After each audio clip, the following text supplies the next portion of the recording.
바다, 따사로운 가을빛, 빛에 씻긴 섬, 아름다운 나신 그리스 위에 투명한 베일을 두른 듯 포드랍게 내리는 비. 죽기 전에 애기 해를 여행할 행운을 누리는 사람은 얼마나 복이 많은 사람인가. 여자, 과일, 생각들. 이 세상에 기쁨은 많다. 그렇지만 따뜻한 가을 날씨에 바다를 헤쳐나가면서 주위의 작은 섬들의 이름을 중얼거리는 것은 인간의 마음을 낙원으로 이끌 수 있는 가장 알맞은 기쁨이 아닐까. 그곳처럼 고요한 마음으로 현실에서 꿈으로 쉽사리 옮겨갈 수 있는 곳은 없다. 꿈과 현실의 경계가 모호해지고 낡은 배의 돛대에서 가지가 자라나고 열매가 맺힌다. 그것은 마치 그리스에서는 필요가 기적을 낳는 것과 같다. 한낮이 가까워지면서 비가 그쳤다. 구름을 헤치고 나온 해는 갓 씻은 듯 싱싱하고 따뜻하고 상냥하기까지 했다. 햇빛은 사랑하는 바다와 물결을 어루만지는 듯 했다. 나는 뱃머리에 서서 눈앞에 펼쳐진 기적에 실컷 취했다. 배 위에는 그리스인들이 가득했다. 탐욕스러운 눈을 가진 교활한 악마들. 머리는 장사치가 파는 싸구려 물건 같은 그들이 음모를 꾸미면서 싸우고 있었다. 그들은 조율이 안 된 피아노나 극성스럽게 바가지를 긁어대는 여자 같았다. 문득 배를 들어 움켜쥐고 바닷물에 담가 배를 더럽히는 인간, 쥐, 벌레 같은 산 것들이 몽땅 떠내려가도록 흔들어 씻은 다음 텅 빈 배를 다시 띄워넣고 싶어졌다. 그러나 이따금 연민에 사로잡히기도 했다. 그것은 형이상학적 3단 논법의 결론처럼 냉철한 부처의 연민이다. 단순히 사람만이 아니라 싸우고 울고 소리치며 희망하면서 세상 만사가 허무함을 모르는 모든 생명에 대한 연민이다. 그리스인에 대한 연민이고 갈탄 광산에 대한 연민이며 부처에 관한 나의 미완성 원고와 갑자기 맑은 공기를 휘젓고 더럽힐 빛과 그늘로 빚어진 온갖 허무한 것에 대한 연민이었다. 나는 찡그리고 주름진 조르바의 얼굴을 보았다. 그는 뱃머리에 감아놓은 밧줄 위에 앉아 있었다. 그는 레몬 향기를 맡으며 큰 귀를 세워 어떤 손님들이 왕을 두고 싸우는 소리와 베니젤로스, 그리스의 정치가 그리스 독립운동에 가담했으며 그리스 총리를 지냈다. 옴기니. 를 놓고 떠들썩한 어떤 패거리의 소리도 들었다. 그는 침을 뱉으며 고개를 저었다. 개코 같은 소리. 저놈들은 창피한 것도 몰라? 그가 경멸하듯 중얼거렸다. 개코 같은 소리라니? 조르바, 무슨 뜻이에요? 무슨 뜻이기니? 임금, 민주주의, 국민투표, 대의원 어쩌고 저쩌고 해봐야 모두 그게 그 소리지. 조르바는 세상과 거리를 두고 있어 눈앞에 어떤 일이 일어나도 시대 뒤떨어진 엉터리 수작들로밖에 보지 않았다. 그는 전신기술, 증기선, 엔진, 도덕이니 종교니 하는 것들은 모두 녹슨 고물총으로 여겼다. 그의 정신이 세상을 훨씬 앞서 나가고 있었기 때문이었다.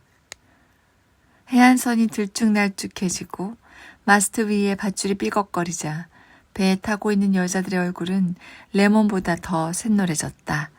그들은 이미 화장, 보디스, 코르셋 위에 입는 여성 의복, 머리핀, 빛 같은 물기를 버린 지 오래였다. 입술은 새파래지고 손톱은 퍼렇게 멍들었다. 늙은 수다쟁이들이 빌려서 치장했던 리본, 가짜 눈썹, 얼굴에 붙인 점, 브래지어 같은 장신구들은 이미 흩어지고 늘어졌다. 먹은 것을 개워내는 모습을 보니 혐오스러웠지만 한편으론 측은하게 느껴졌다. 조르바도 얼굴이 노을해졌다. 빛나던 눈빛도 흐리멍텅해지다가 저녁이 되어서야 눈빛이 다시 돌아왔다. 그는 배를 따라오며 물 위로 떠오른 돌고래 2마리를 가리켰다. 돌고래다. 그가 기쁜 듯 소리쳤다. 나는 그제야 그의 왼손 집게 손가락이 거의 반쯤 잘려나간 걸 알았다. 기분이 이상했다. 손가락은 어떻게 된 거예요, 조르바? 아무것도 아니요. 그는 내가 돌고래를 보고도 아무런 감흥도 없는 게 못마땅한 모양이었다. 기계를 만지다가 손을 잘렸어요? 당신이 뭘 안다고 기계 어쩌고 하는 거요? 내 스스로 자른 거요. 당신 손으로? 왜요? 기계 못하실 거요, 보스. 그가 어깨를 들었다 놓으며 말했다. 안 해본 짓이 없다고 했죠? 한때는 도자기도 구웠어요. 그 짓에 미쳤었죠.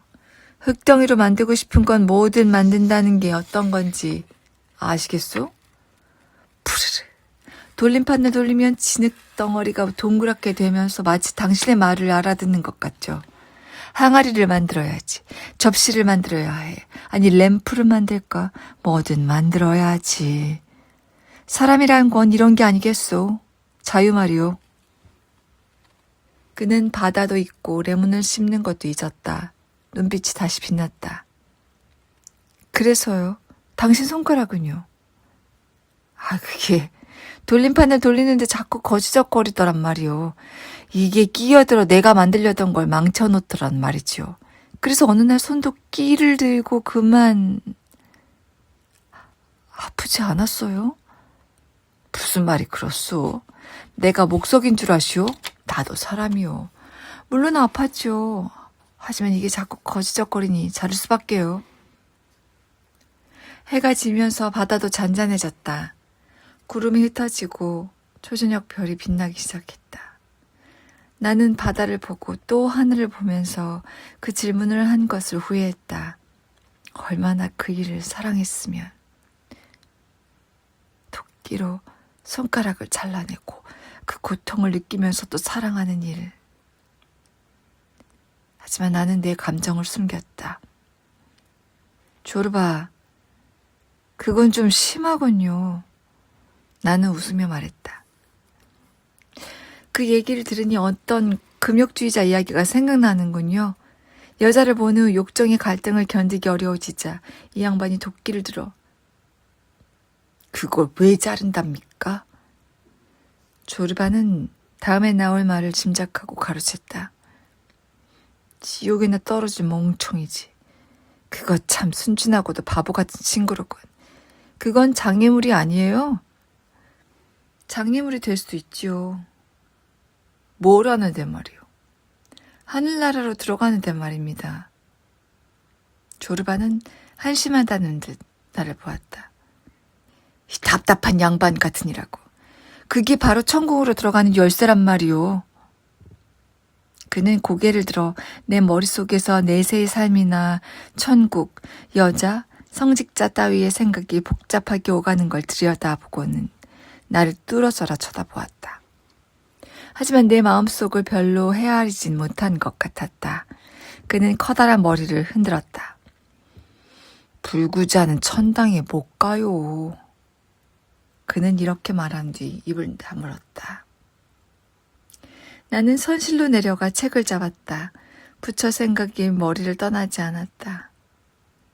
나는 몇 년 동안 내 머리, 내 마음에 평화와 안식을 가져다 준 부처와 목자의 대화를 읽었다.